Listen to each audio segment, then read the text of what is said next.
உங்க வாழ்க்கையில நீங்க அநேக நேரங்களில் என்ன செய்வது என்று திகைத்து நிற்கிறீர்களோ, யூதாவின் ராஜசிங்கம் சொல்லுகிறார், நான் உன் கூட இருக்கிறேன்.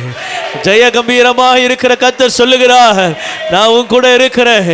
தொடர்ந்து முன்னேறு, தொடர்ந்து முன்னேறு, உன் வழிகளை வாய்க்க பண்ணுவாய். ஓ, நீ செல்லும் இடமெல்லாம் கர்த்தர் உன்னோடு கூட இருப்பார். நீ செய்வதெல்லாம் வாய்க்க பண்ணுவார்.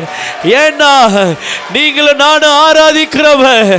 ஓ, இது என்னால முடியாதுன்னு சொல்றவர் அல்ல, எதுவா இருந்தாலும் என்னால முடியும் என்று சொல்றவர். நான் சொல்ல ஆகும், நான் கட்டளையிட நிற்கும் என்று சொல்லுகிறவர் சொல்லுகிறார். தொடர்ந்து முன்னேறு, தொடர்ந்து முன்னேறு. ஓ, முடியல நினைக்காத, கர்த்தர் ஜெயபலமாய் உனக்கு இருக்கிறார், உன்னை வழி நடத்துவார். ஓ, எலியாவை 40 நாள் நடக்க செய்தாரா, உங்களை நடக்க செய்ய வல்லவராய் இருக்கிறார், நடக்க செய்ய வல்லவராய் இருக்கிறார். உன் காரியங்கள் ஜெயமாய் மாறும். கர்த்தர் சமூகத்திலே காத்திருப்பீர்கள் என்று சொன்னார், கர்த்தர் சித்தத்துக்கு ஒப்பு கொடுப்பீர்கள் என்று சொன்னார். ஆண்டவர் உங்களை நடத்த வல்லவர்.